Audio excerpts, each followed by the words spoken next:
अगर मैं आपसे कहूं कि बिल गेट्स की सफलता में किस्मत का भी हाथ था और दुनिया के हजारों प्रतिभाशाली लोग सिर्फ गलत समय पर पैदा होने की वजह से सफल नहीं बन पाए, तो क्या आप यकीन करेंगे? हम बचपन से सुनते आए हैं कि सफलता सिर्फ मेहनत से मिलती है। अगर आप कड़ी मेहनत करेंगे तो एक दिन जरूर सफल हो जाएंगे।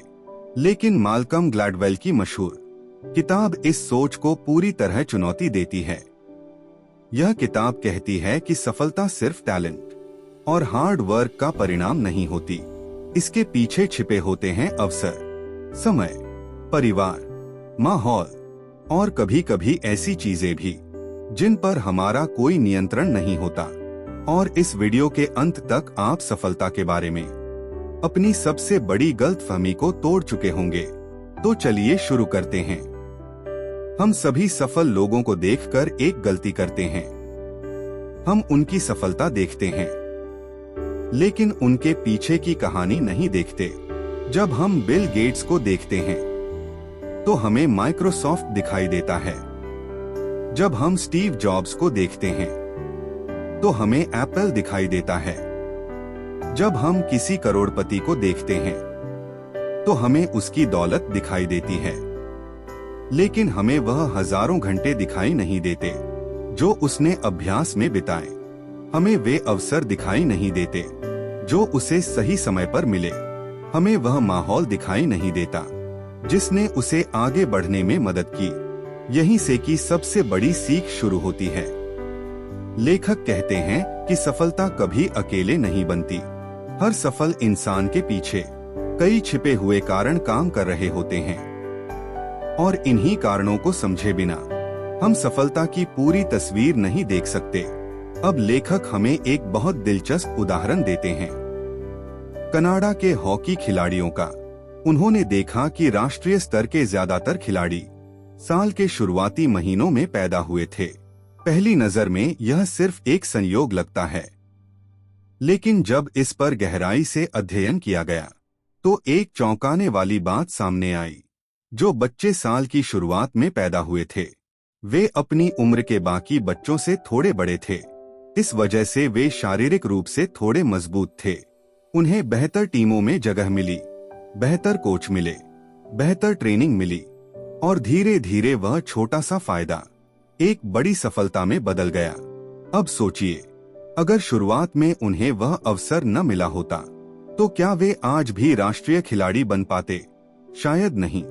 यही बात लेखक हमें समझाना चाहते हैं। कई बार सफलता किसी बड़ी प्रतिभा से नहीं बल्कि छोटे एडवांटेज से शुरू होती है, और समय के साथ वही एडवांटेज बहुत बड़ा बन जाता है। लेकिन यह तो सिर्फ शुरुआत है। अब हम पहुंचते हैं इस किताब के सबसे प्रसिद्ध विचार पर, 10,000 घंटों का नियम। यह नियम दुनिया भर में मशहूर हो चुका है। लेखक का कहना है कि किसी भी क्षेत्र में असाधारण स्तर तक पहुंचने के लिए लगभग 10,000 घंटे की गहरी प्रैक्टिस की जरूरत होती है। लेकिन यहाँ एक बात समझना बहुत जरूरी है। लोग अक्सर सोचते हैं कि सिर्फ समय बिताना काफी है। ऐसा बिल्कुल नहीं है। जरूरी है सही अभ्यास, लगातार अभ्यास, सुधार के उद्देश्य से किया गया अभ्यास। लेखक बीटल्स का उदाहरण देते हैं। दुनिया का सबसे लोकप्रिय बैंड बनने से पहले उन्होंने हजारों घंटे मंच पर प्रदर्शन किया। उन्होंने असंख्य गलतियां की, सीखा, सुधारा और बेहतर बनते गए। इसी तरह बिल गेट्स को भी बहुत कम उम्र में कंप्यूटर तक पहुंच मिल गई थी। उस दौर में यह एक दुर्लभ अवसर था। ज्यादातर लोग कंप्यूटर को देख भी नहीं पाते थे, लेकिन बिल गेट्स घंटों कंप्यूटर पर काम करते थे, दिन रात सीखते थे, गलतियां करते थे और धीरे धीरे अपने कौशल को निखारते गए। यही वजह है कि जब अवसर आया तो वे तैयार थे। इसलिए सफलता का रहस्य सिर्फ मेहनत नहीं है, सही अवसर मिलने पर तैयार रहना भी है। अब एक और सवाल, क्या बहुत ज्यादा बुद्धिमान होना सफलता की गारंटी है? ज्यादातर लोग कहेंगे हाँ, लेकिन आउटलियर्स इस बात से भी सहमत नहीं हैं। लेखक क्रिस्टोफर लंगन की कहानी बताते हैं। उनका आईक्यू दुनिया के सबसे ऊंचे आईक्यू में गिना जाता था। वह असाधारण रूप से बुद्धिमान थे, लेकिन फिर भी वे उतने सफल नहीं बन पाए जितने कुछ अन्य लोग बने। क्यों? क्योंकि सफलता सिर्फ आईक्यू का खेल नहीं है।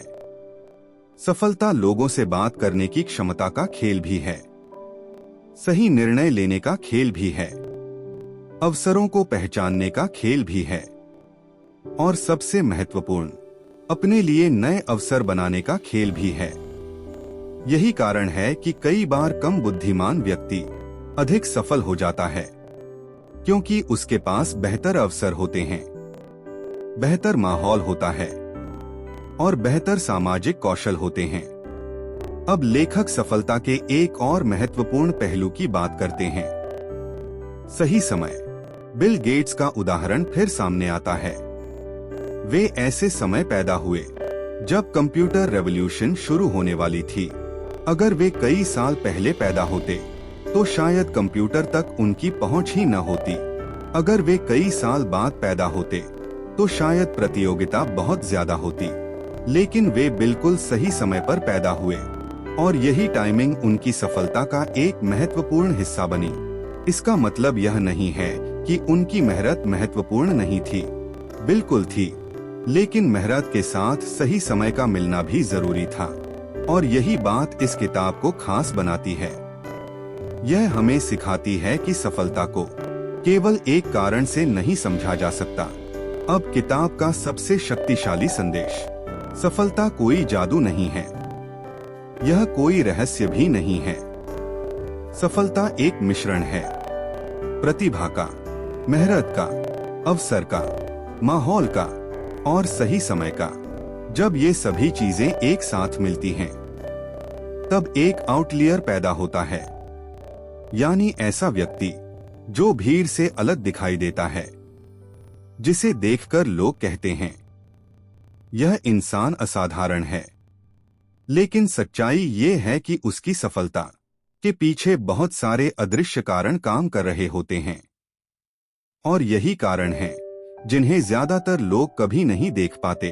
तो अगली बार जब आप किसी सफल व्यक्ति को देखें तो सिर्फ उसकी उपलब्धियां मत देखिए, उसकी यात्रा को समझिए, उसके अवसरों को समझिए, उसके संघर्षों को समझिए, और सबसे जरूरी, अपने जीवन में ऐसे अवसर बनाने की कोशिश कीजिए जो आपको आगे बढ़ा सकें। क्योंकि आउटलियर्स की सबसे बड़ी सीख यही है, सफलता सिर्फ मेहनत का परिणाम नहीं होती। सफलता सही मेहनत, सही अवसर, सही माहौल और सही समय का परिणाम होती है। तो दोस्तों, किताब की यह समरी यही समाप्त होती है। उम्मीद है कि इस किताब से मिली सीखों ने सफलता को देखने का आपका नजरिया बदल दिया होगा। अब मुझे कमेंट में जरूर बताइए, इस पूरी किताब का कौन सा हिस्सा आपको सबसे ज्यादा प्रभावशाली लगा? क्या आपको 10,000 घंटों का नियम सबसे ज्यादा पसंद आया, या फिर सफलता में अवसर और सही समय की भूमिका? आपकी राय जानकर मुझे खुशी होगी। अगर आपको यह वीडियो पसंद आया हो और आप ऐसी ही ज्ञानवर्धक और जीवन बदलने वाली किताबों की आसान हिंदी समरी सुनना चाहते हैं, तो डिकोडिंग बुक्स को सब्सक्राइब जरूर करें, ताकि आने वाली कोई भी महत्वपूर्ण बुक समरी आप मिस न करें। वीडियो को लाइक और अपने दोस्तों के साथ शेयर करना न भूलें। धन्यवाद। वीडियो देखने के लिए आपका बहुत बहुत आभार। मैं आपसे अगली किताब की एक नई और रोचक सीख के साथ जल्द ही मिलूंगा।